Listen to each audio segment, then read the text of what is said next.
इस बजट सत्र का आखिरी दिन है और इस सत्र में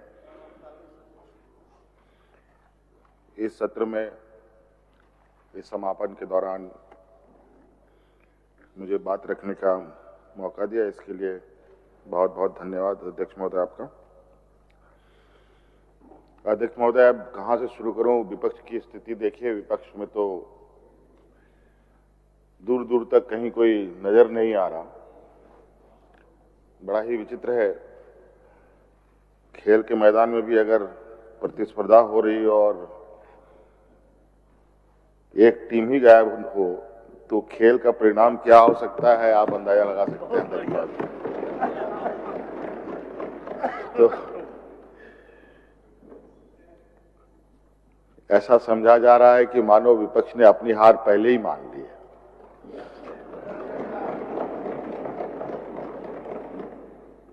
और अध्यक्ष महोदय,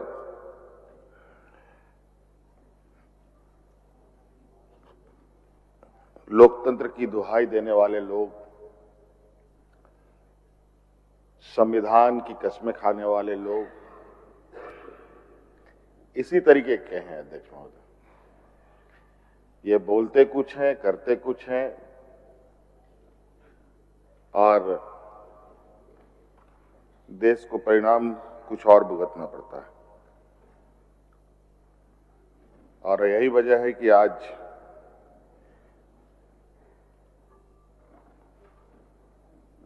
धीरे धीरे करके पूरा विपक्ष सदन से बाहर चला गया। अध्यक्ष महोदय, सरकार ने 1,45,000 करोड़ रुपए का अबुआ बजट सदन में पेश किया और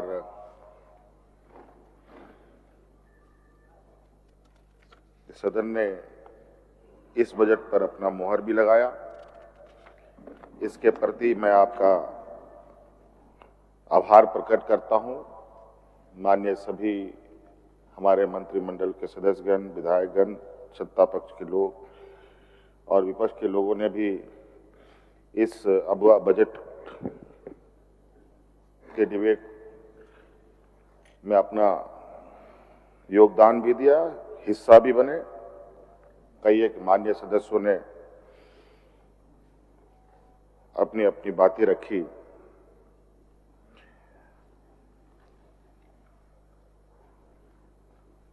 और इस सदन का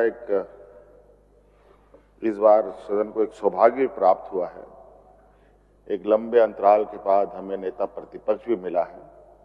इसके लिए मैं विरोधी दलों को बहुत बहुत शुक्रिया अदा करता हूं, जिसके वजह से कई संवैधानिक कार्य अटके पड़े थे, जो अब त्वरित गति से आगे बढ़ाने का प्रयास होगा अध्यक्ष महोदय, जिसको लेकर आए दिन कोर्ट में भी बातें आती हैं। अध्यक्ष महोदय, सर्वजन हिताय सर्वजन सुखाय की जो भारतीय संस्कृति का जो अमूल्य अवधारणा है अध्यक्ष महोदय, इसको साकार करते हुए इस देश के बड़े लोकतंत्र की गरिमा और गौरवशाली परंपरा को आगे बढ़ाने का हम लोगों ने संकल्प लिया है अध्यक्ष महोदय। और उसी के तहत सभी जाति धर्म से ऊपर उठकर हमारी सरकार काम कर रही है अध्यक्ष महोदय।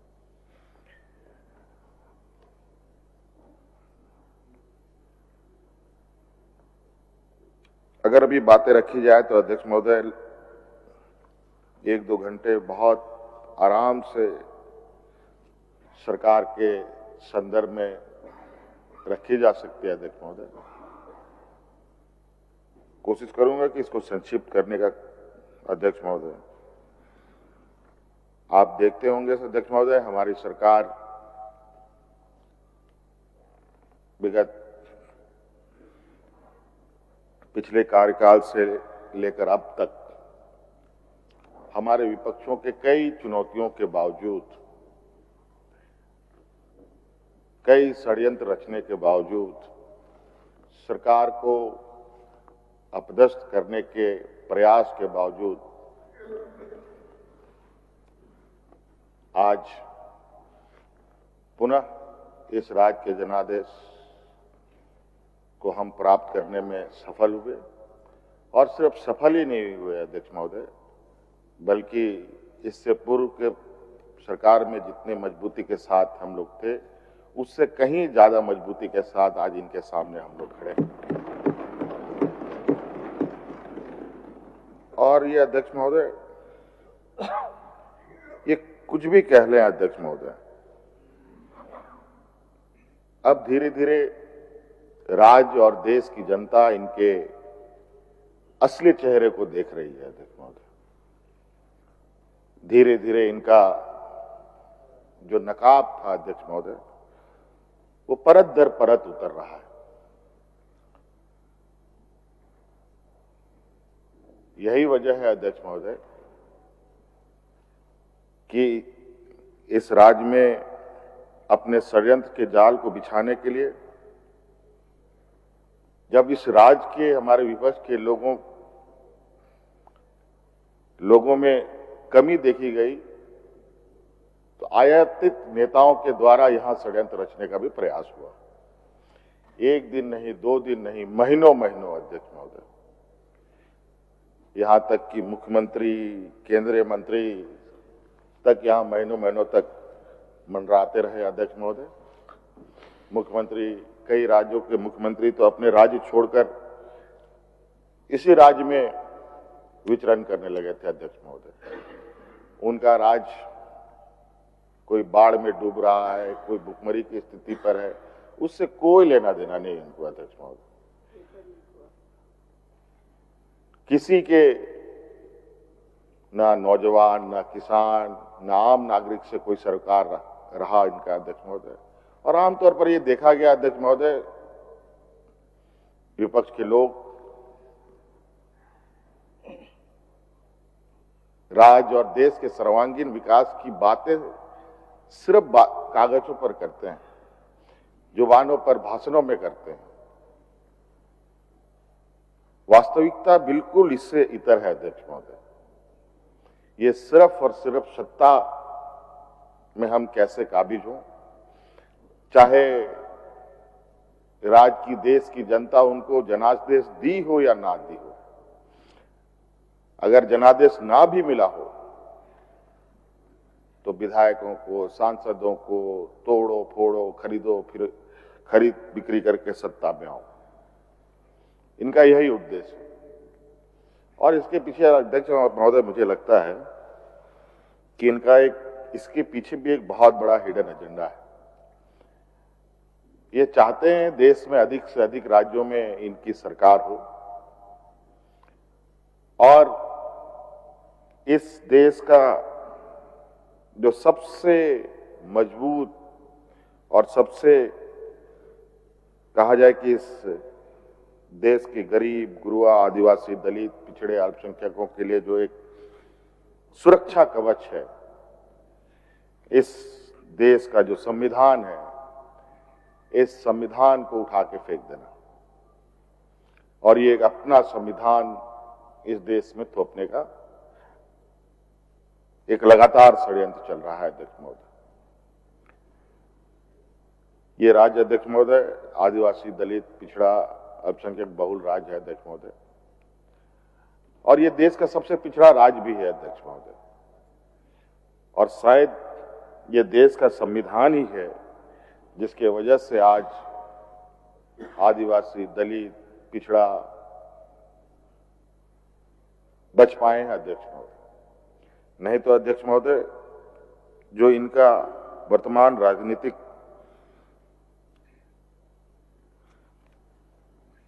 व्यवहार है अध्यक्ष महोदय, वो इतना खतरनाक है इतना खतरनाक है,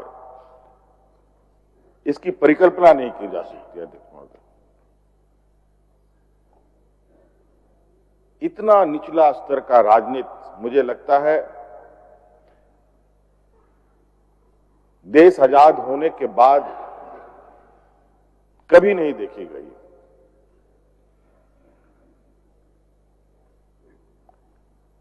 ये पहली बार इस देश में अजीबो गरीब पूरे देश का स्थिति बना पड़ा है अध्यक्ष महोदय। अलग अलग तरीके से अलग अलग व्यवहारों से इस देश को इस तरीके से उलझाया जा रहा है अध्यक्ष महोदय कि मैं इनके बारे में कहां से शुरू करूं, कहां खत्म करूं, समझ में नहीं आता अध्यक्ष महोदय।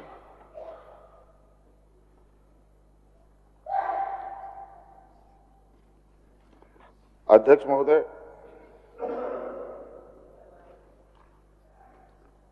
बहुत सारे लोग अभी हाल फिलहाल में अध्यक्ष महोदय आपने देखा हमारे यहां आस्था इस देश का एक बहुत बड़ा विषय है अध्यक्ष महोदय। लोगों का आस्था जिससे जुड़ा है उसके प्रति उनका व्यवहार और इन लोगों की आस्था का वो ये हमारे विपक्ष के लोगों ने एक कमजोर नस के रूप में इसको पकड़कर सभी वर्गों के साथ उनके भावनाओं के साथ खिलवाड़ करने का प्रयास किया।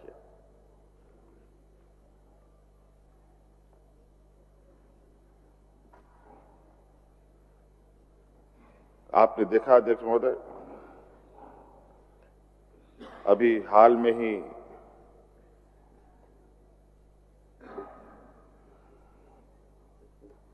कुंभ स्नान का मेला आयोजित हुआ था अध्यक्ष महोदय, उसमें माननीय अध्यक्ष भी गए थे। हम लोगों ने भी सोचा कि हम लोग भी जाएं, लेकिन जो वहां वातावरण बना अध्यक्ष महोदय हिम्मत नहीं जुटा पाए।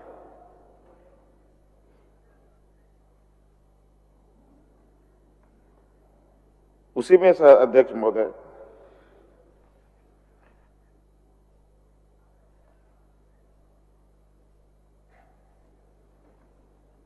हमारे जो विपक्ष के लोग हैं इस विषय को जिस तरीके से देश में एक इकोनॉमिकल मॉडल बनाने का प्रयास हुआ कि ये देश के अर्थव्यवस्था का बदलने का ये गेयर चेंजर साबित करने का प्रयास हुआ। मुझे बताया जाए अध्यक्ष महोदय इस कुंभ के मेले से देश में कितना बड़ा अर्थव्यवस्था में बदलाव आया। आज देश की अर्थव्यवस्था का क्या हालत है अध्यक्ष महोदय? आज देश की अर्थव्यवस्था आईसीयू में है। अपने पैर पर नहीं सर के बल खड़ा हो गया।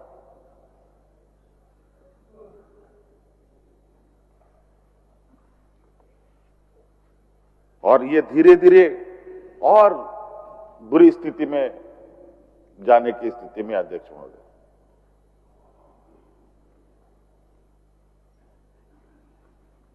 ये हर गुनाह को ना कबूल करते हैं, ना उस पर पश्चाताप करते हैं, ना उसको सुधारने का भी कोई प्रयास करते हैं अध्यक्ष महोदय।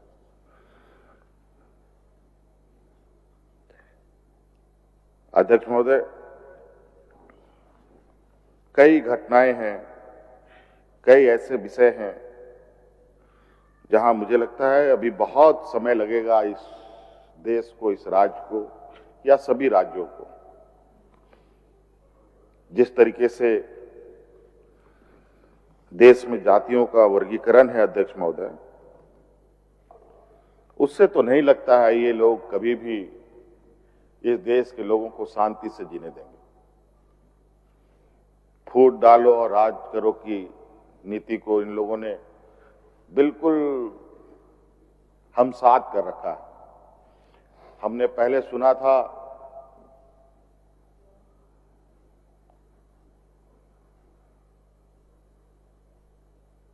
मुहर्रम में, रामनवमी में सांप्रदायिक तनाव होते हैं।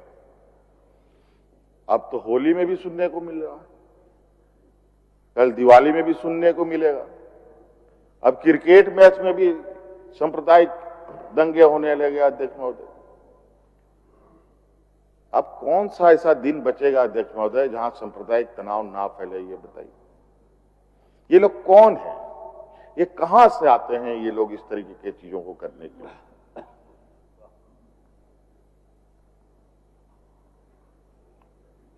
मुझे लगता है अध्यक्ष महोदय, अगर देश में वर्गीकरण नहीं होता तो शायद हम आज सभी लोग हिंदुस्तानी होते।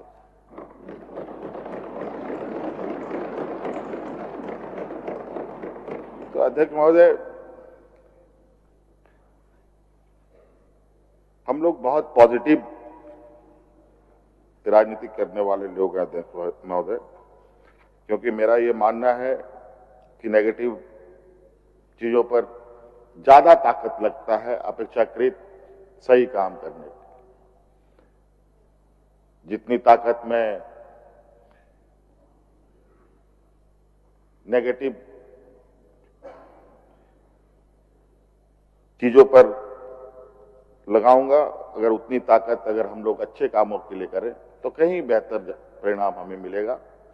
और शायद यही वजह रहा है अध्यक्ष महोदय, आज हम लोग पूर्ण की अपेक्षा ज्यादा ताकत के साथ आज सत्ता में हम लोग आए, और इसी सोच के साथ हम लोग आगे भी काम करेंगे अध्यक्ष महोदय। और अभी आप ये सत्र समाप्त होने दीजिए अध्यक्ष महोदय, आपको भी दिखेगा, राज्य को भी दिखेगा और देश को भी दिखेगा अध्यक्ष महोदय कि सरकार विगत एक लंबे कार्यकाल हमारे विपक्ष के जिम्मे रहा है इस राज्य को दिशा देने का।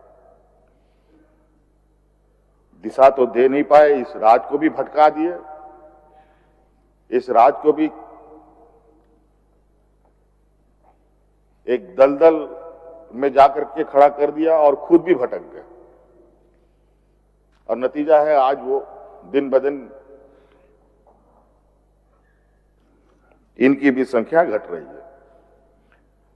तो अध्यक्ष महोदय, हम लोगों का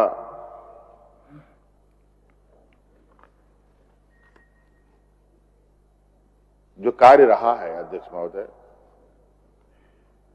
चाहे वो मुख्यमंत्री मैया योजना अध्यक्ष महोदय, लगभग 60 लाख 57-58 लाख महिलाओं को सम्मान राशि देने का अध्यक्ष महोदय, ये छोटी बात नहीं है अध्यक्ष महोदय। आज हमने ये बात सिर्फ जुमला नहीं है अध्यक्ष महोदय, ये हकीकत है। आज गांव में महिलाओं के चेहरे पर मुस्कान देखिए अध्यक्ष महोदय, पता चलेगा कि आज इस राशि से वो कितनी सोच पैदा कर रही है। आज क्या क्या वो सपने देख रही है। आज वो अपने बच्चों को इंजीनियर, डॉक्टर, वकील बनाने के सपने देख रही है।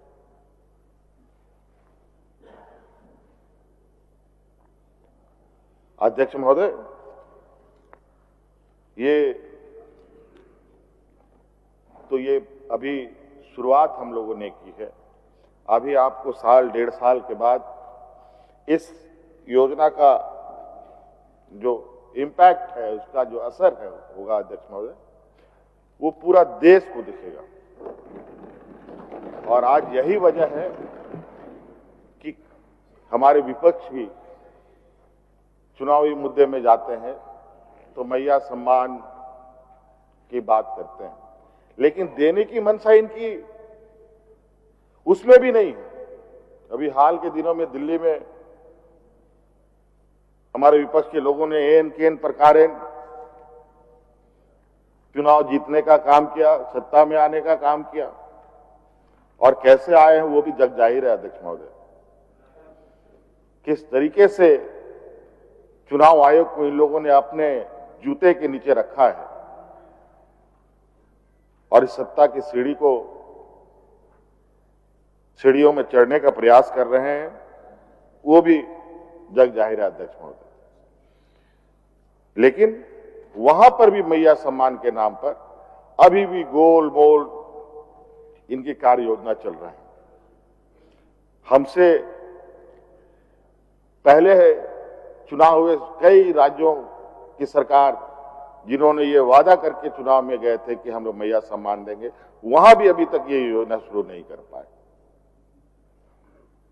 और हम लोगों ने सफलतापूर्वक अध्यक्ष महोदय इस योजना को प्रारंभ किया है अध्यक्ष महोदय, और लगभग इस योजना में सरकार का सालाना लगभग 13,000 करोड़ से अधिक खर्च इसमें आएगा अध्यक्ष महोदय। यह साधारण बात नहीं है। अपने बजट का 13,000 करोड़ रुपया,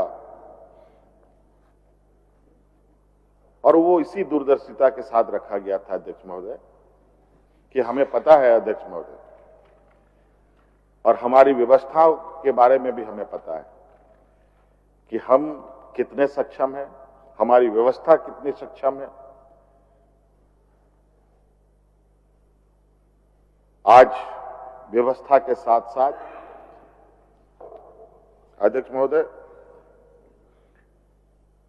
जो 4 चक्के वाली जो गाड़ियां होती है, कोई 2 चक्के से चलने वाली होती है, कोई इसमें 2 व्हील ड्राइव्स होता है, एक 4 व्हील ड्राइव्स होता है अध्यक्ष महोदय। पहले सरकार 2 चक्कों के साथ चलती थी, अब ये सरकार 4 व्हील के साथ चलेगी अध्यक्ष महोदय। अब गांव के भी लोग इस राज्य को आगे बढ़ाने का काम है। अब हम नहीं, बल्कि हमारे इस राज्य के आम नागरिक इस राज्य को आगे बढ़ाने में अपना योगदान देगा अध्यक्ष महोदय। सर्वजन पेंशन अध्यक्ष महोदय, आपको याद होगा अध्यक्ष महोदय, आप भी जनप्रतिनिधि के रूप में भी हैं अध्यक्ष महोदय। पहले गांव भी जाते थे, विभिन्न क्षेत्रों में आपका भी आना जाना रहा है, माननीय सदस्यों का भी आना जाना रहा है। पेंशन को लेकर के लंबी कतार, वेटिंग लिस्ट कभी खत्म ही ना हो, कभी खत्म नहीं होता था। और पता चलता था कि गांव में 2, 4, 5 लोगों को पेंशन मिलता है। लोग पेंशन के लिए ना जाने कितने दलालों के चक्कर में फंसकर उनको अपना जमा पूंजी भी लुटा रहे थे। हम लोगों ने ऐसा कानून बनाया है अध्यक्ष महोदय कि आज गांव देहात में बूढ़ा बुजुर्ग लोग डिबरी लगा के खोजेंगे तो बिना पेंशन का नहीं मिलेगा अध्यक्ष। हर एक लोगों को। और हम लोगों ने तो इसमें महिलाओं का भी उम्र को 50 साल कर दिया।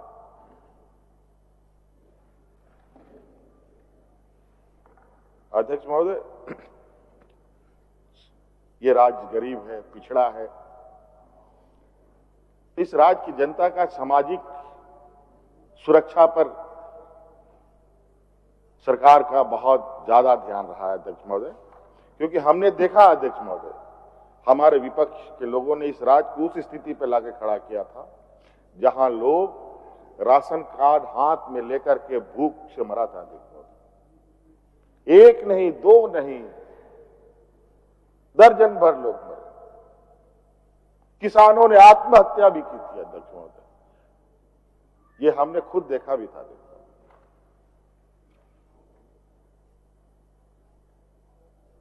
अध्यक्ष महोदय, लोगों को लगता है अध्यक्ष महोदय ये सब सिर्फ हम लोग वोट बैंक के लिए हम लोगों ने काम किया था अध्यक्ष महोदय। ये वोट बैंक नहीं अध्यक्ष महोदय। जिस तरीके से भारत सरकार ने नीतियां बनाई है अध्यक्ष महोदय, आने वाला समय में जो आर्थिक असमानता है वो इतना बड़ा होने जा रहा है कि अध्यक्ष महोदय, मुझे तो सिहरन होती है कि आने वाले 10 सालों के बाद इस देश का जो हालात, वर्तमान स्थिति जिस तरह की ये सब आगे बढ़ रहा है अध्यक्ष महोदय। अभी कल परसों मैंने कहीं देखा अध्यक्ष महोदय, इन लोगों ने बड़ा चतुराई से अभी एक बड़ा धन उगाही करने का नया तरीका अपनाया है। आरबीआई अध्यक्ष महोदय, रिजर्व बैंक ऑफ इंडिया ने एक अपने नियम में बदलाव किया। एटीएम कार्ड लगभग सभी लोगों के पास है, मेरे पास भी है, लेकिन मैंने आज तक कभी नहीं उपयोग किया अध्यक्ष महोदय, क्योंकि मुझे डर लगता है, क्योंकि आजकल जो वर्तमान स्थिति है इसमें हर जगह खतरा ही खतरा, लेकिन इसी खतरे में चलना भी है। अध्यक्ष महोदय, जो लोग भी एटीएम उपयोग करते हैं, एटीएम से आप पैसा निकालेंगे तो उसमें आपको चार्जेस लगेंगे। ये चार्जेस इन लोगों ने बढ़ा दिए और अब आप लोग अपने अकाउंट के बारे में जानना चाहेंगे, मेरा अकाउंट में कितना बैलेंस है, कितना बकाया खाते में पैसा है। अगर वो भी जानना चाहेंगे तो उसके लिए भी पैसा लगेगा। आप दूसरे, अगर एसबीआई का आपका एटीएम है और दूसरे बैंक से आप पैसे निकाल रहे हैं तो उसमें जो पैसा कटेगा वो भी बढ़ोतरी होकर कटेगा। और आपको बताऊं अध्यक्ष महोदय, इन लोगों ने विगत वर्ष इस चतुराई को अपना कर आम लोग, और मिनिमम बैलेंस भी होना चाहिए, इससे नीचे रहा जो इनका मिनिमम बैलेंस है तो उसमें भी आपको चार्जेस लगेंगे अध्यक्ष महोदय। और इस तरीके से चतुराई से ये आपके जेब काटते हैं। और इसमें अध्यक्ष महोदय, ये जो पुराना जो इनका चार्जेस था, अभी लोगों ने पैसा निकासी में 17 रुपया था तो अब 19 रुपया कर दिया, 6 रुपया था तो उसको 7 रुपया कर दिया। जो 17 और 6 रुपया का जो पहले का जो चार्जेस था अध्यक्ष महोदय, उसके माध्यम से आरबीआई ने लगभग इस देश में 8,500 करोड़ रुपए का उगाही किया अध्यक्ष महोदय, 8,500 करोड़ रुपया। और इसमें देखिए सबसे अधिक प्रभावित होने वाले हैं नौजवान, जो घर से उसके माता पिता उसको पैसा एटीएम में भेजते हैं, वो 100 रुपया 200 रुपया करके निकालता है और जितने बार वो निकालेगा उसको कितना चार्जेस लगेगा आप अंदाजा लगा सकते हैं अध्यक्ष महोदय। इन नौजवानों का क्या होने वाला। महंगाई एक तरफ, उसकी स्पीड इतनी रफ्तार हो चुकी है, तो अध्यक्ष महोदय ये हालत है, आपको पता ही नहीं चलेगा कि आपका पैसा कहां से निकाल रहे हैं। धीरे धीरे धीरे धीरे आप पता चला कि आपके खाते में एक भी रुपया नहीं बचा। अध्यक्ष महोदय, उसी प्रकार हम लोगों ने सड़क को बेहतर बनाने के लिए अध्यक्ष महोदय हम लोगों ने संकल्प लिया है और अब तक हजारों किलोमीटर सड़क दुरुस्त भी किए जा चुके हैं। इस वर्ष अध्यक्ष महोदय लगभग 5,000 करोड़ रुपया के खर्च से लगभग 1,200 किलोमीटर सड़क निर्माण करने का भी हम लोग निर्णय लिए हैं।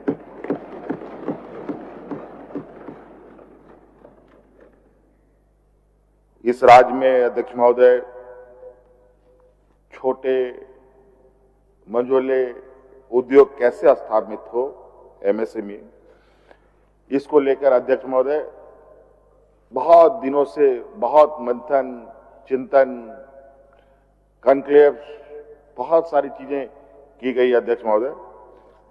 उसी कदम में बढ़ाते हुए इस बार हम लोगों ने ये निर्णय लिया है एमएसएमई के लिए एक अलग डायरेक्टोरेट हम लोग स्थापित करेंगे अध्यक्ष महोदय, जहां हमारे उद्योग लगाने वाले लोगों को सुविधा हो पाएगी। अध्यक्ष महोदय, अध्यक्ष महोदय, इस राज्य में लगभग 80% लोग खेती बाड़ी पर निर्भर करते हैं। अध्यक्ष महोदय, किसानों की क्या हालत है आपको पता है। अध्यक्ष महोदय, पूरे देश में, दिल्ली में तो जो हालत रहा है, किसानों ने जो हड़ताल किया, वो भी ऐतिहासिक आजाद देश के बाद पहली बार ऐसा किसानों का आंदोलन रहा। अध्यक्ष महोदय, लेकिन बड़ा दुर्भाग्य, केंद्र में दिल्ली में सरकार बदली और रातों रात उन किसानों का तंबू को उखाड़ कर फेंक दिया गया। अध्यक्ष, ये हालत है और उनका सिर्फ एक ही मांग था, एमएसपी बढ़ाओ, एमएसपी फिक्स करो। वो भी देने के लिए तैयार नहीं। वर्तमान हमारे विपक्ष के लोग पूरी तरीके से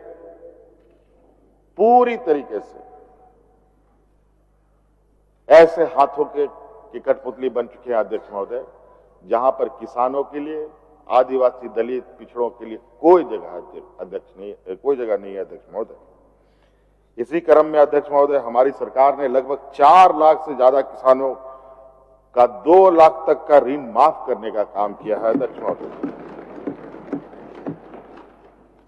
अध्यक्ष महोदय, झारखंड का नाम से लोग जनरली हम लोग बात विचार करते हैं तो झारखंड मतलब झाड़ जंगल वाला प्रदेश, जहां जंगल, पहाड़, नदी का बहुत बड़ा क्षेत्रफल है। अध्यक्ष महोदय, आज इसी परंपरा को आगे बढ़ाते हुए अध्यक्ष महोदय, राज्य के किसानों के साथ मिलकर लगभग 1.5 लाख एकड़ क्षेत्रफल में हम लोगों ने फलदार पेड़ भी लगाए। अध्यक्ष महोदय, और ये बहुत कहा जाए अध्यक्ष महोदय कि सामान्य चलते फिरते स्थिति में हम लोगों ने 1.5 लाख 1,50,000 एकड़, 1,50,000 एकड़ जमीन, ये सामान्य ये में हम लोगों ने किया। देखो, उसमें थोड़ा अगर हम लोगों ने थोड़ा ध्यान से उस पर काम करने का प्रयास किया अध्यक्ष महोदय, और करेंगे भी अध्यक्ष महोदय, ये अब हम आने वाले समय में बहुत जल्दी ही हम लोग लगभग 5,000 एकड़ जमीन पे इस साल का ये हम लोगों ने टारगेट रखा है अध्यक्ष महोदय। और इन सब खेती बाड़ी करने के लिए अध्यक्ष महोदय सबसे पहले जरूरत होता है पानी का। और अध्यक्ष महोदय, पानी को लेकर यहाँ बड़े बड़े नहरें बनाई गई और नहरों की क्या हालत रही है आपको भी पता है। आज वो नहरें व्हाइट एलिफेंट का रूप धारण कर लिए। पैसा लगता जा रहा है, लेकिन एक बूंद किसान के खेत में पानी नहीं। आज हम लोगों ने इससे इतर उठ करके अध्यक्ष महोदय लिफ्ट इरिगेशन की तरफ, पाइपलाइन इरिगेशन की तरफ बढ़ने का काम किया अध्यक्ष महोदय, और इसमें मेगा लिफ्ट सिंचाई परियोजना हम लोगों ने प्रारंभ किया है अध्यक्ष महोदय, और इसमें भी हम लोगों ने विभाग में लगभग 2,257 करोड़ रुपया इस बार हम लोगों ने दिया अध्यक्ष महोदय। और अध्यक्ष महोदय, 80% लोग खेती बाड़ी से जुड़े हैं। खेती बाड़ी है तो स्वाभाविक रूप से गाय, बकरी, मुर्गी, सुअर होना भी जरूरी है अध्यक्ष महोदय। इसलिए अध्यक्ष महोदय, हम लोगों ने इस क्षेत्र में भी, पशुपालन क्षेत्र में भी अध्यक्ष महोदय, जो मुख्यमंत्री पशुधन विकास योजना चला रहे हैं अध्यक्ष महोदय, उसमें भी हम लोग 255 करोड़ रुपया हम लोग इस बार दे रहे हैं अध्यक्ष महोदय। तालाब निर्माण में भी अध्यक्ष महोदय लगभग 300 करोड़ रुपया सरकार खर्च करेगी अध्यक्ष महोदय। हम लोगों ने इस बार कृषि यंत्र बैंक बनाया है अध्यक्ष महोदय, जहां किसानों को उन्नत किस्म का मशीन उपलब्ध कराया जाएगा खेती बाड़ी करने के लिए अध्यक्ष महोदय। आजकल लेबर कम मिलता है अध्यक्ष महोदय, इसको लेकर के लगभग 140 करोड़ रुपया हम लोगों ने रखा है अध्यक्ष महोदय, ताकि हम लोग किसानों को और बेहतर तरीके से खेती करवा पाएं। उसी प्रकार अध्यक्ष महोदय सब्जी की खेती, फूल की खेती, नर्सरी, मधुमक्खी पालन, चाय की खेती, इन सब को पहले चाय बागान इस राज्य में हुआ करता था अध्यक्ष महोदय, इसको विलुप्त कर दिया गया अध्यक्ष महोदय। अभी भी कहीं यदा कदा होता है, हम लोगों ने ट्रायल भी किया अध्यक्ष महोदय, इस बार इसको प्रमोट करने का प्रयास है अध्यक्ष महोदय। इसके लिए भी हम लोगों ने 305 करोड़ रुपए रखा है अध्यक्ष महोदय। और इस बार अध्यक्ष महोदय एक और हम लोग साहसी कदम उठाने का हम लोगों ने संकल्प लिया है। धान की खरीद तो सरकार करती ही थी, अब धान के साथ साथ लाह, तसर, करंज, इमली, महुआ, चिरौंदी आदि में भी समर्थन मूल्य देगी अध्यक्ष महोदय, और इसको वृद्धि भी करेगी अध्यक्ष महोदय। और अध्यक्ष महोदय शिक्षा के क्षेत्र में भी एक बड़ा कदम हम लोग उठाने जा रहे हैं अध्यक्ष महोदय। आज हम लोगों ने सीएम एक्सेलेंसी स्टार्ट किया है अध्यक्ष महोदय, सीएम स्कूल ऑफ एक्सेलेंसी अध्यक्ष महोदय। अभी कल परसों ही अध्यक्ष महोदय मैं कहीं न्यूज पढ़ रहा था, उसमें जो एडमिशन होने हैं, उस एडमिशन के लिए उन स्कूलों में अभी मात्र 9,000 ही छात्रों के लिए सीटें हैं अध्यक्ष महोदय। आपको सुनकर हैरानी होगी, उस सरकारी स्कूल में एडमिशन के लिए राज्य के अभिभावक और बच्चों का जो उत्साह है, 35,000 से अधिक बच्चों ने एंट्रेंस में हिस्सा लिया अध्यक्ष महोदय।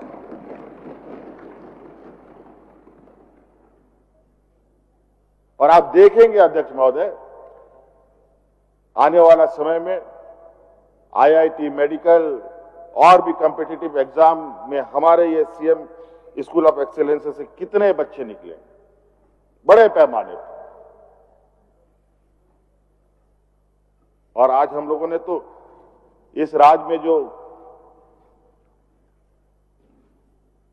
स्कूल में 12th पास करते हैं, चाहे वो झारखंड बोर्ड हो, जैक का हो, चाहे सीबीएसई हो, चाहे वो आईसीएसई बोर्ड हो, सभी टॉपर्स को फर्स्ट, सेकंड, थर्ड जितने भी हैं, सभी को हम लोग क्रमशः 3 लाख, 2 लाख, 1 लाख रुपया आर्थिक सहायता भी देते हैं अध्यक्ष महोदय, और साथ साथ में लैपटॉप और एक मोबाइल भी देते हैं, ताकि कोई भी पैसे के अभाव में अच्छे स्कूलों में एडमिशन होने से वंचित ना हो। अध्यक्ष महोदय कई ऐसी चीजें हैं अध्यक्ष महोदय, हम लोगों ने इस राज्य में, चूंकि हम लोगों का आदिवासी बहुल राज्य है अध्यक्ष महोदय, बहुत जल्द इसका संचालन में भी अभी शुरू होगा अध्यक्ष महोदय।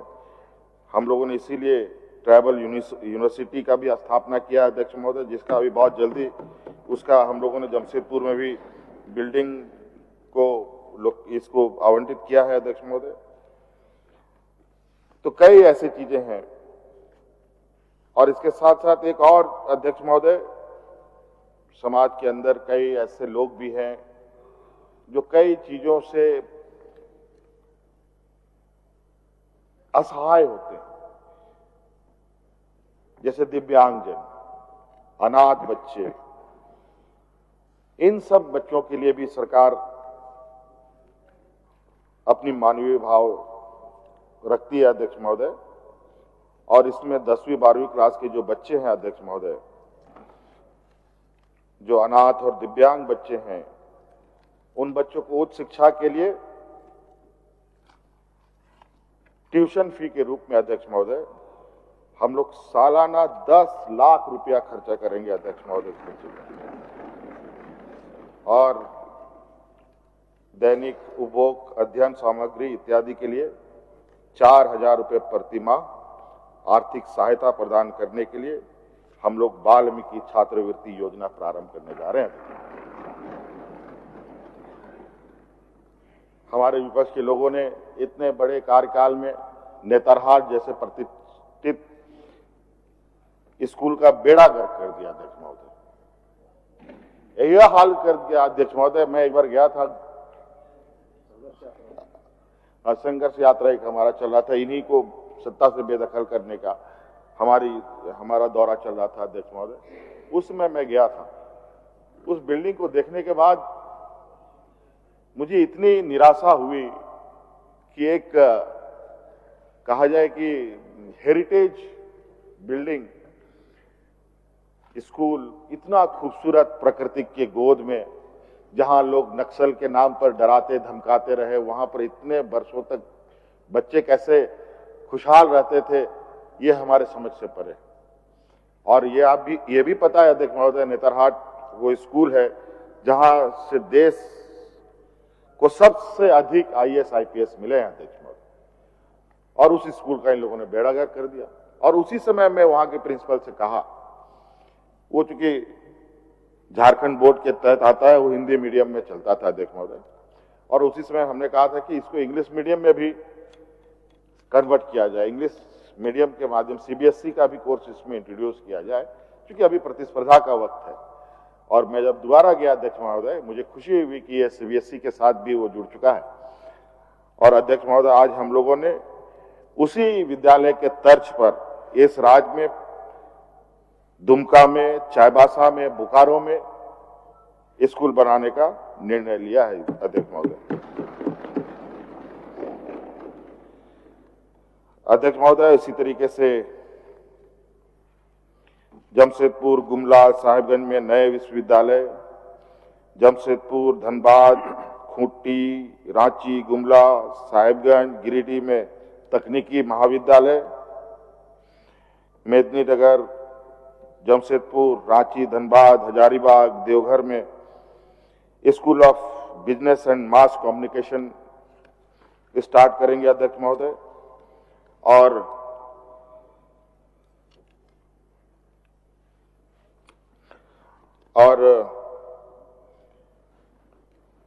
अध्यक्ष महोदय, इस राज्य में कुछ जो भी आज हम देश में लोकतंत्र का इतना बड़ा ये देश, इसमें कानून एक ऐसी कानून का क्षेत्र है अध्यक्ष महोदय, जिसको लीगल साइड हम लोग कहेंगे तो सही। उस क्षेत्र में यहाँ पर बहुत कम बच्चों को अवसर मिलता है अध्यक्ष महोदय, और नतीजा है कि यहाँ पर वकील नहीं है तो जज भी नहीं बनते। एक दो जज हैं, एक दो कभी बने तो बने गलती से, भूल से। अभी हाल फिलहाल में ही एक जज थे, वो भी रिटायर कर गए। और मुझे लगता है अध्यक्ष महोदय, इस क्षेत्र में भी यहाँ के आदिवासी दलित पिछड़ों को आगे आना चाहिए। इसलिए लीगल स्टडी को आगे बढ़ावा देने के लिए गिरिडीह, चाईबासा, दुमका, मेदिनीनगर एवं देवघर में विधि विश्वविद्यालय खोलने का हम लोगों का निर्णय लिया अध्यक्ष महोदय। स्वास्थ्य को लेकर के अध्यक्ष महोदय, आपको पता ही है अध्यक्ष महोदय, हमारे विपक्ष के लोग कितने आग बबूले होते रहते हैं। इनके साथ देने वाले कुछ लोग और बौद्धिक लोग इधर उधर पर्दे के पीछे भी बैठे रहते हैं, जो इनको बड़े तरीके से साथ भी देते हैं अध्यक्ष महोदय। हमें पता है अध्यक्ष महोदय, हमारी सरकारी व्यवस्था में इस राज्य की जनता को भरोसा है। आज यही वजह है अध्यक्ष महोदय कि बेड नहीं है तो हम जमीन पे ही अपना इलाज कराएंगे, लेकिन रांची के रिम्स में ही हम इलाज कराएंगे। और रांची के रिम्स के अंदर की जो लोगों का लोड इतना अधिक हुआ पड़ा है अध्यक्ष महोदय, और वो इतनी पुरानी बिल्डिंग रही है अध्यक्ष महोदय, जहां आज वो समय अवधि में कमजोर सा हुआ पड़ा है। आज उस रिम्स को आने वाले 5 साल के अंदर आप नया रिम्स के रूप में देखेंगे। इसके लिए लगभग 7,000 करोड़ रुपया का हम लोगों ने एक बजट उपबंध किया है अध्यक्ष महोदय। और इसके साथ साथ अपने सरकारी झारखंड सरकार अपने दम पर रिम्स के ही तर्ज पर एक नया मेडिकल कॉलेज भी रांची में स्थापित करेगी अध्यक्ष महोदय। और तो और अध्यक्ष महोदय, इस क्षेत्र में आपको बताते हुए खुशी हो रही है कि हम लोगों ने इस देश में पहला ये राज्य है अध्यक्ष महोदय जहां आम जनों के लिए हम लोगों ने एयर एम्बुलेंस की व्यवस्था की। हजारों लोगों ने इसका लाभ भी लिया अध्यक्ष महोदय।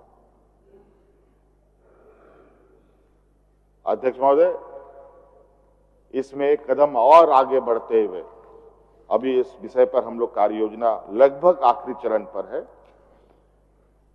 आपको आए दिन खबर होता होगा, चाहे वो सही हो गलत हो। और हमारा राज्य के जो भौगोलिक स्थिति भी ऐसा है अध्यक्ष महोदय, पहाड़ पठार नदी नाला और गांव भी इसी तरीके से, 2 घर वहां है, 4 घर वहां है, 50 घर वहां है, अलग अलग जगहों पर लोग कहां बीमार होगा नहीं होगा इसका कोई बता पाना संभव नहीं है अध्यक्ष महोदय। हो सकता है रोड तक निकलने के लिए लोग अपने परिजन को खाट में या किसी और चीज में ढो करके पार कर रहे हो। पूरे राज्य की नदियों में तो पुल बनाया नहीं जा सकता अध्यक्ष महोदय। तो इसलिए अध्यक्ष महोदय, हम लोग इस समस्या का समाधान करने के लिए इस राज्य की जनता के लिए हेलीकॉप्टर एम्बुलेंस की भी व्यवस्था करने की तैयारी पर सोच रहे हैं।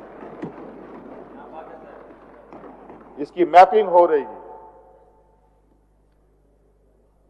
चाहे वो कितना भी गरीब क्यों ना हो, सरकार अपने खर्च से उनको हॉस्पिटल तक पहुंचाएगी। और अब ये राज्य के हर हॉस्पिटल में हेलीपैड बनाने का भी हम लोगों ने संकल्प लिया अध्यक्ष महोदय, ताकि हम किसी भी हॉस्पिटल में अपने मरीजों को पहुंचा सकें। आप देखे होंगे अध्यक्ष महोदय, बड़े बड़े बिजनेसमैन अपने घर के ऊपर एम्बुलेंस हेलीपैड बनाते हैं। इस देश में हमको नहीं लगता अध्यक्ष महोदय किसी भी हॉस्पिटल में हेलीपैड होगा। अगर ये होगा भी तो ये देश का पहला राज्य होगा जो अपने राज्य के लोगों के लिए हेलीकॉप्टर की व्यवस्था करेगी और हॉस्पिटल में हेलीपैड की व्यवस्था करेगी। अध्यक्ष महोदय, कई योजनाएं हैं, अगर गिनाना शुरू करूं तो अध्यक्ष महोदय बहुत सारी चीजें आएंगी। हम लोगों ने अपने जो आर्थिक और फाइनेंशियल व्यवस्था को भी बहुत अच्छे तरीके से मैनेज किया है अध्यक्ष महोदय। हम लोगों ने लोन लेने का भी, जो राज्य का कर्ज सरकार के ऊपर होता है, वो भी एक सीमित दायरे पर हम लोगों ने रखा है अध्यक्ष महोदय। उसी प्रकार अध्यक्ष महोदय, ये देश अध्यक्ष महोदय एक संघीय ढांचा के रूप में जाना, संघीय व्यवस्था के रूप में भी इसकी एक पहचान है अध्यक्ष महोदय।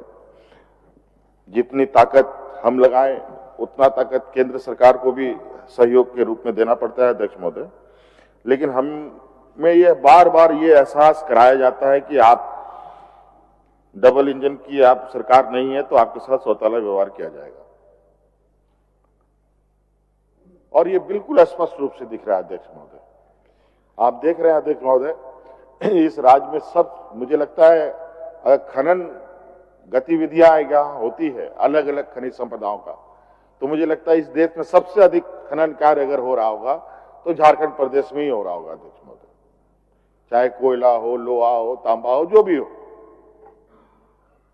आज उसको लेकर अध्यक्ष महोदय लगातार हम अपनी मांग रख रहे हैं। और विशेषकर कोयला कंपनियों से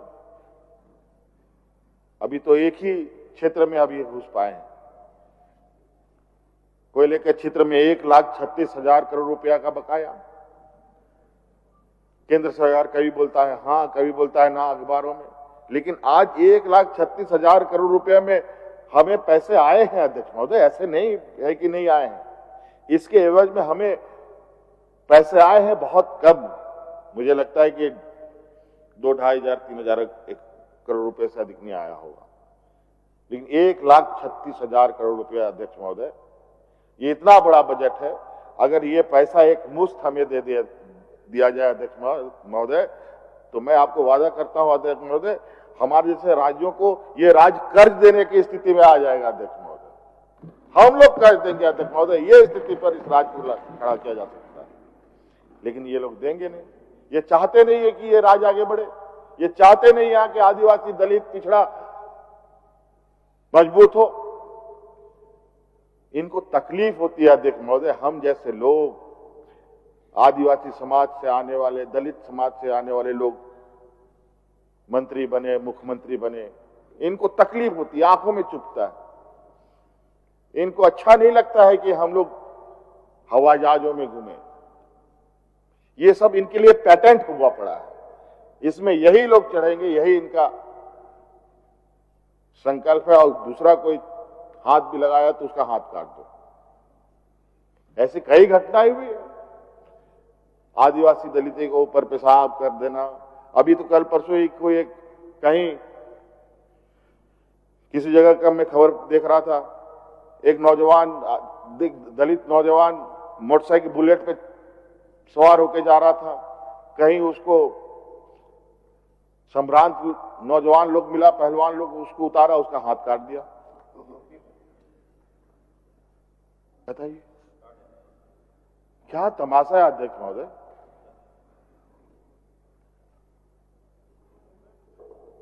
अध्यक्ष महोदय बहुत विचित्र स्थिति है अध्यक्ष महोदय।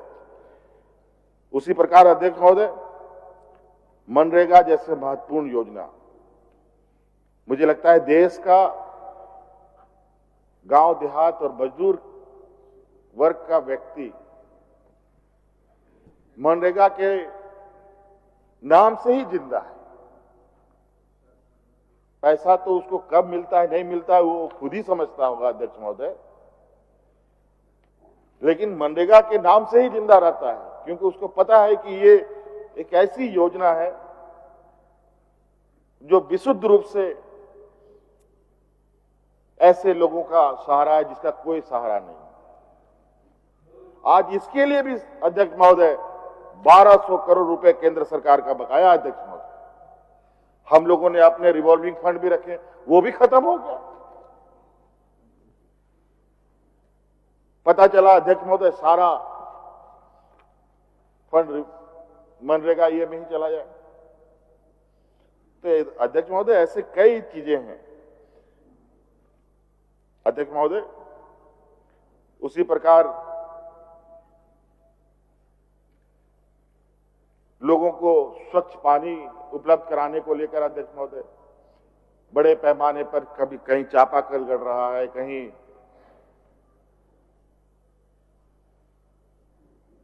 बड़े क्या कौन HTT क्या बोलता है, बड़े HYDT बोरिंग करने के कई हमारे विपक्ष के लोगों ने भी कहा है कि HYDT हमारे यहाँ बोरिंग करा दीजिए, वहां पानी बहुत नीचे चला गया है। प्राकलन भारत सरकार एक सीमित तक देता है, उससे नीचे का कोई अता पता नहीं, पानी का लेयर दिन ब दिन नीचे जा रहा है। फिर भी हम लोग का प्रयास है अध्यक्ष महोदय कि लोगों को स्वच्छ पानी पहुंचाएं, लेकिन इसमें भी कई बाधाएं, समस्याएं आती है अध्यक्ष महोदय। 6,000 करोड़ से ज्यादा बकाया जो हमें राज्य सरकार को देना है, जो हमारा अधिकार बनता है, वो भी बकाया है अध्यक्ष महोदय। कैसे इतनी जल्दी पहुंचती, कैसे हम इस समय पर पूरा कर पाए? और ये मार्च खत्म होने के 2-4 दिन बाकी है अध्यक्ष महोदय, अभी इतने बकाये इनके पास पड़े हुए, और बजट भाषण में देंगे आपने खर्च नहीं किया, आपने वहां डुबा दिया, यहां बर्बाद कर दिया, आपका पैसा खर्च नहीं हो पाया। तो कई ऐसी चीजें हैं अध्यक्ष महोदय। सामाजिक सुरक्षा में भी हम लोगों ने सर्वजन पेंशन लागू किया, उसमें कुछ हिस्सा भारत सरकार की तरफ से मिलने वाला जो पैसा है वो पैसा नहीं आ रहा है। गांव में हमारे द्वारा चालू की गई योजना के पैसे उनको मिल रहे हैं, लेकिन कुछ लोगों को पेंशन नहीं मिल रहा। और ये लोग उस योजना को, हमारे विपक्ष के लोग बोलते हैं ये भारत सरकार नहीं, राज्य सरकार ने रोक रखा है पैसा। ये अफवाह फैलाते हैं। महीनों तक रोक के रखा जाता है अध्यक्ष महोदय।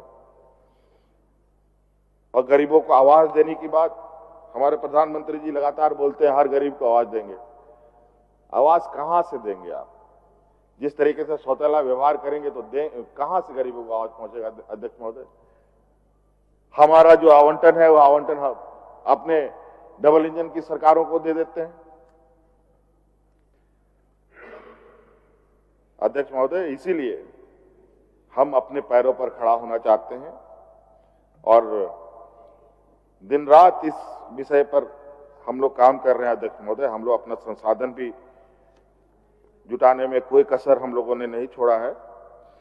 और अभी संसाधन जुटाने की बात आई है तो अध्यक्ष महोदय आपको बताना चाहूंगा कि राजस्व संग्रहण में लगातार हमारी वृद्धि हुई है। अध्यक्ष महोदय, 2019-20 में लगभग 25,000 करोड़ रुपए का हम लोग का था अध्यक्ष महोदय। इसे बढ़ाकर 23-24 में 42,000 करोड़ रुपए किया है। और इस बार अध्यक्ष महोदय जो हमारा लोअर साइड का जो अपेक्षा है, उम्मीद है, वो लगभग 60,000 करोड़ रुपए का है अध्यक्ष महोदय। इतना धन संग्रहण करने का हम लोगों ने रख रखा है अध्यक्ष।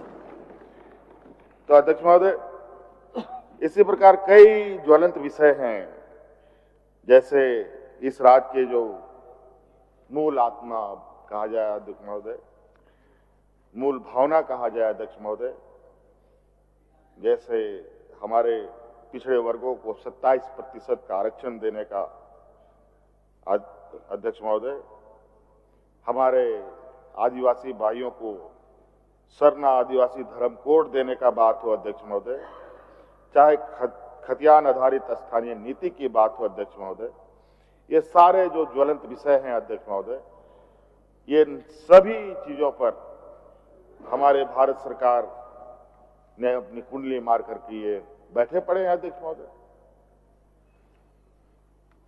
अब हमें लगता है अध्यक्ष महोदय, इन ज्वलंत विषय पर अब राज्य की जनता को ही आर पार की लड़ाई लड़नी होगी। इसका लिए हम लोग पूरी उम्मीद के साथ इस बात के लिए तैयारी में है कि अब इसके लिए संघर्ष के अलावा कोई रास्ता बचा नहीं है। अब जितना भारत सरकार, राज्य सरकार कोर्ट कचहरी करते रहिए, कुछ परिणाम नहीं हो। जनता के दरबार में चले, वही सभी इसका निर्णय होगा अध्यक्ष महोदय। हमारे अध्यक्ष महोदय, इसके साथ साथ अभी आप लगातार कुछ खबरें सुन रहे होंगे परिसीमन को लेकर अध्यक्ष महोदय।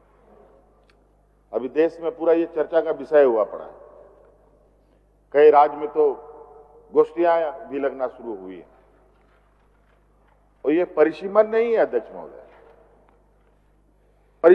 परिसीमन के पीछे भी एक हिडन एजेंडा है। कैसे आदिवासी दलितों का सीट को घटाया जाए।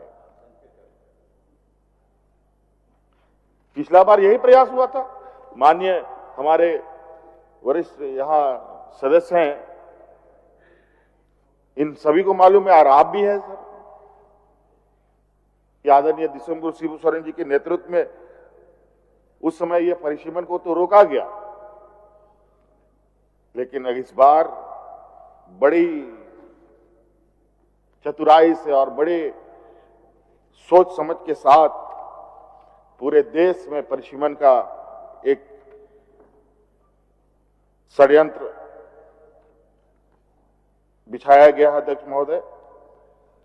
लेकिन हम लोगों की भी नजर है और निश्चित रूप से अगर ऐसा स्थिति उत्पन्न हुआ तो आर पार की लड़ाई, चाहे सरकार में रहें या ना रहें, इसकी लड़ाई हम पूरी ताकत के साथ लड़ेंगे। आदिवासी, दलित, पिछड़ों के हितकर बोलने वाले लोग, क्या हालत है अध्यक्ष महोदय असम के आदिवासियों का, क्या हालत है अंडमान निकोबार में रहने वाले आदिवासियों का, क्या हालत है अध्यक्ष महोदय इस राज्य से गए हुए या ले जाए गए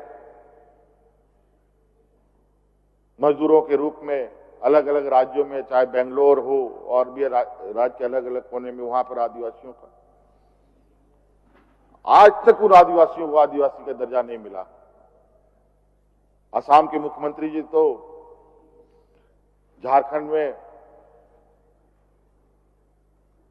सुपरस्टार बनकर के घूम रहे थे हमारे विपक्ष के। हमने तो उनको पूछा, पत्र भी लिखा कि वहां के आदिवासियों को आदिवासी का दर्जा क्यों नहीं दे रहे हो हमारे आदिवासियों को,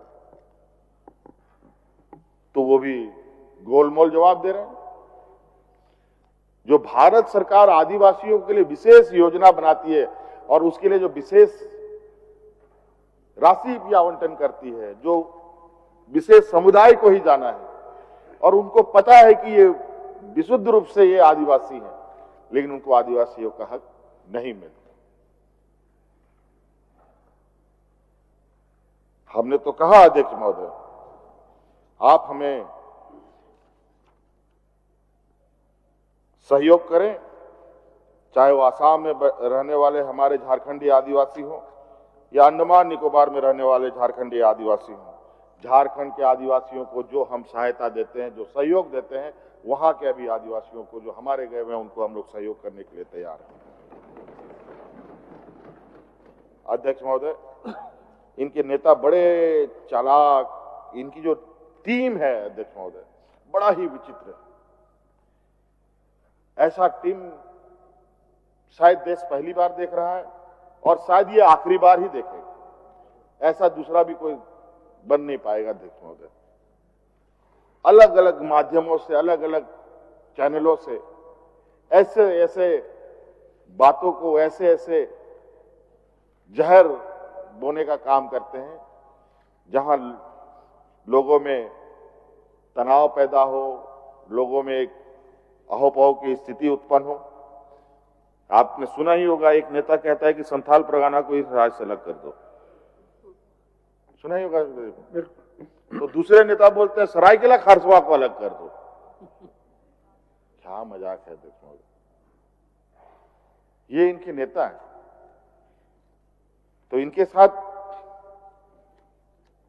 क्या व्यवहार हो सकता है देखो महोदय? राज को अलग करा दो, राज को आपस में लड़वा दो। दो राज्य तो आपस में लड़ ही चुके हैं अध्यक्ष महोदय, असम और कौन कौन। दो राज्य की पुलिस तो पूरा गोलीबार, मानो कि इंडिया पाकिस्तान की बॉर्डर में लड़ाई हो रहा हो, वैसे लड़ाई लड़ रहे थे।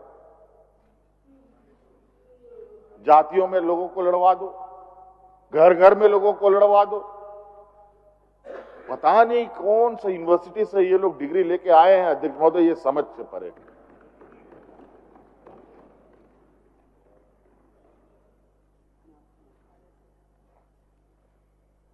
अलग अलग तरीके से। कल देखिए, कल एक घटना घटी अध्यक्ष महोदय। सबको ऐसी घटना के लिए हम भी निंदा करते हैं। माननीय संसदीय कार्य मंत्री जी ने पूरा सदन में इस विषय पर खेद जताया। खेद ही नहीं जताया अध्यक्ष महोदय, बल्कि सरकार की संवेदनशीलता इतनी है अध्यक्ष महोदय, इस घटना को कोई माफ नहीं कर सकता। इसको लेकर के संसदीय कार्य मंत्री जी के साथ साथ हमारे आरजेडी के विधायक और झारखंड मुक्ति मोर्चा के ये योगेंद्र प्रसाद जी, ये लोग तीनों उनके मृत परिवार से जब भी मिल के आए अध्यक्ष महोदय और उनको आश्वस्त करके आए अध्यक्ष महोदय, जो भी अपराधी है उनके ऊपर कड़ी कार्रवाई होगी। आधा तो अध्यक्ष महोदय हमारी सुरक्षा कर्मियों ने ये कर ही दिया अध्यक्ष महोदय, एक को तो पकड़ा ही है, उसी का बयान है कि किस वजह से ये घटना घटी, लेकिन इसको इन लोगों ने अलग तरीके से तुल दिया। झारखंड बंद, रांची बंद, क्या बंद करो, और बंद करने का क्या जरूरत है? बोलना ही खाली काफी है अध्यक्ष महोदय। जितने भी दुकान चलाने वाले लोग सब तो उसी के वोटर हैं। बस आदेश होना है, सब ऑटोमेटिक बंद। एक दिन बंद होने से इन व्यापारियों का क्या जाएगा? जाएगा तो उसका जो उसके यहां मजदूरी करने जाता है अध्यक्ष महोदय, एक दिन का दिहाड़ी तो गया।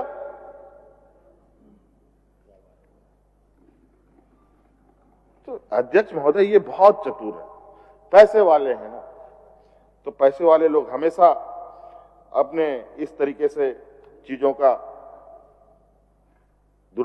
शक्तियों का दुरुपयोग करते हैं। अध्यक्ष महोदय देख लीजिए, 16 लाख करोड़ रुपया लगभग इन लोगों ने अपने व्यापारी मित्रों का माफ कर दिया अध्यक्ष महोदय। लेकिन किसानों का कर्जा माफ करने के लिए इनको सांप सूंघ जाता है, और किसानों को सम्मान राशि देते हैं। कितना रुपया सालाना? 6,000 रुपया। प्रतिदिन कितना रुपया हो गया? 15 रुपया 16 रुपया। अध्यक्ष महोदय बताइए, जहर भी नहीं मिलेगा अध्यक्ष महोदय 15 रुपया में। यह स्थिति है। अगर जहर खरीद के लिए आए तो जहर खा के आदमी मरेगा कि नहीं मरेगा वो भी गारंटी नहीं। इतने दुष्ट हैं अध्यक्ष महोदय। अध्यक्ष महोदय मैं समझता हूं कि बहुत थोड़ी महंगाई पर भी बात कर लेते हैं। अध्यक्ष महोदय 2014 से लेकर 24 तक का महंगाई देखिए। 2014 में अध्यक्ष महोदय दाल मिलता था 70 में, आज मिलता है 135 टका में। सरसों तेल अध्यक्ष महोदय उसमें 90 रुपया में मिलता था जब यूपीए की सरकार होती थी अध्यक्ष महोदय दिल्ली, और अब मिलता है 170 रुपया में अध्यक्ष महोदय प्रति लीटर। नमक अध्यक्ष महोदय 15 रुपया में, और अब 30 रुपया में अध्यक्ष। चावल 25 रुपये का मिलता था, 45 रुपया किलो।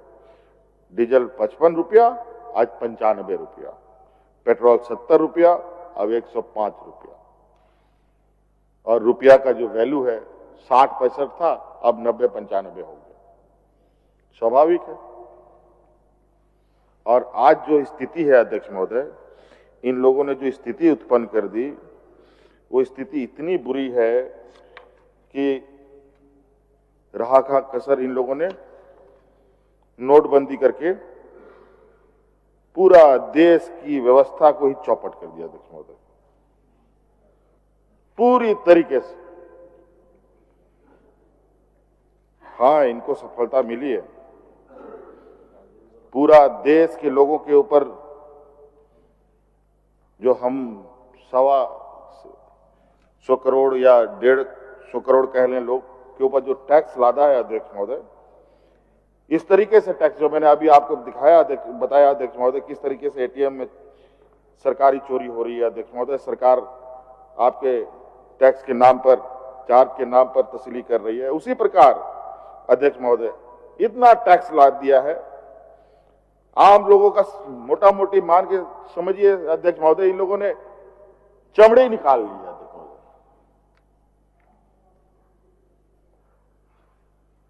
बुरा हाल अध्यक्ष महोदय।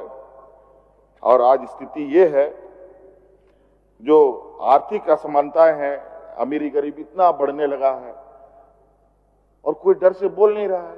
कोई जाति के क्षेत्र में भाग रहा है, कोई धर्म के क्षेत्र में भाग रहा है, कोई अपने अपने क्षेत्र में लोग जाकर के चुपचाप से दबका हुआ है। और इस तरीके की जो भी घटनाएं होती है अध्यक्ष महोदय, कभी भी कोई कठिनाई आती है, ये मानव स्वभाव है, लोग संकुचित हो जाते हैं, डर जाते हैं अध्यक्ष महोदय। और इन लोगों ने इतना बड़ा हैमरिंग किया है इस देश के ऊपर कि लोग बचाव के लिए जहां तहां जाकर के छुप रहे हैं, जहां उनको लगता है कुछ हमको फायदा हो जाएगा या बचत हो जाएगा, लेकिन कुछ होने वाला नहीं है। ओझा गुनी झाड़ भूख कुछ करा लीजिए, कुछ फायदा नहीं। विकसित भारत की बात बताते हैं, बताइए ना अध्यक्ष महोदय, इस सदन में कोई एक भी विषय, एक भी कोई समान आप लोग बता दें जिसको लेकर के हम देश दुनिया के पटल पे खड़ा होकर बोल सके कि ये भारत देश का प्रोडक्ट है, जिसको लेकर के हम एक अलग पहचान रखते हैं। ना हम पेन बना पाए, ना गाड़ी बना पाए, ना घोड़ा बना पाए, ना बैलगाड़ी बना पाए जिसको लेकर के हम दुनिया के पटल पर जाएं। क्या रिसर्च हम लोगों ने किया, क्या मैन्युफैक्चरिंग की। एक तरफ लोग एआई बना रहा है, लोग चांद पे जा रहा है और चांद पे फंस रहे लोग को लेके भी आते हैं लोग। कोई सॉफ्टवेयर बना, कोई माइक्रोसॉफ्ट बना रहा है, के माध्यम से कई ऐसी तकनीक का इजाद कर रहे हैं। और यहां हम लोग किस चीज पर इजाद कर रहे हैं अध्यक्ष महोदय? कोई एक भी इनोवेशन हमारा इस देश में बताए जिसको लेकर के दुनिया की ये में हम लोग जा सके। भले ही फोर्ब्स जैसे बड़े बड़े ये में अपना रैंक लिखवा लें, पहला, दूसरा, तीसरा, लेकिन इनोवेशन के नाम पर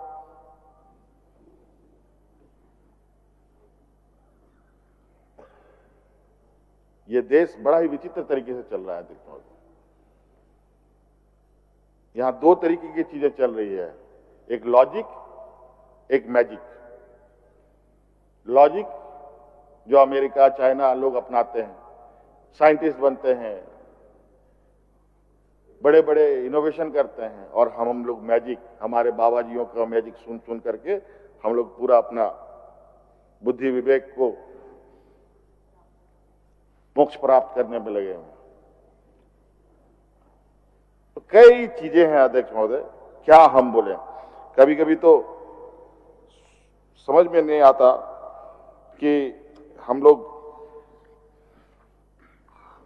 देश को किस और देख पा रहे हैं अध्यक्ष महोदय।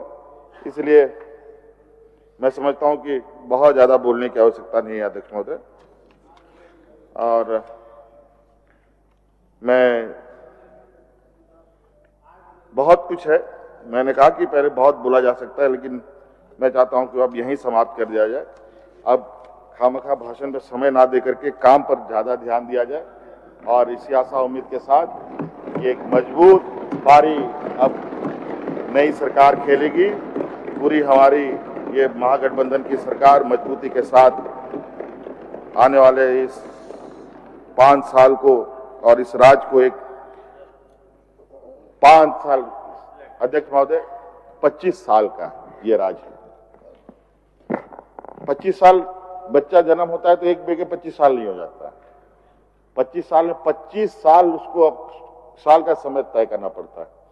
इस राज्य ने भी तय किया, और जिन लोगों को इस युवा राज्य, इस नवजात झारखंड को लालन पालन बड़ा करने का जो जिम्मा इन लोगों ने लिया था अध्यक्ष महोदय, 2000 ईस्वी के काली रात को जिन्होंने शपथ ग्रहण किया था अध्यक्ष महोदय, जो लोग इस राज्य को चुरा कर अपने पाले में करने का प्रयास किया अध्यक्ष महोदय, इन लोगों ने ऐसा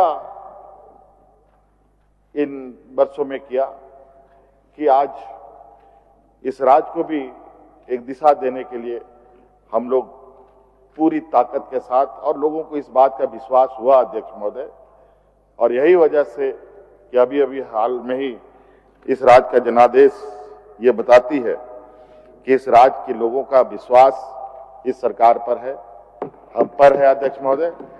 और इस 25 साल के इस युवा राज्य को आने वाले 25 साल के लिए उनके कार्य योजनाओं के साथ हम लोग आगे काम करेंगे कि आने वाले 25 साल ये किस दिशा में आगे बढ़ेगा। इस कार्य योजना के साथ हम लोग आगे बढ़ेंगे। इन्हीं बातों के साथ मैं अपनी बातों को समाप्त करता हूं। बहुत बहुत धन्यवाद। जोहार। माननीय सदस्यगण, 24 फरवरी 2025 से प्रारंभ होकर आज दिनांक 27 मार्च 2025 तक कुल 20 कार्य बैठकों के बाद आज षष्ठम झारखंड विधानसभा का द्वितीय बजट सत्र अवसान के करीब पहुंच गया है। यह बजट सत्र कई दृष्टिकोण से, कई मायनों में अद्भुत रहा। लंबे अंतराल के बाद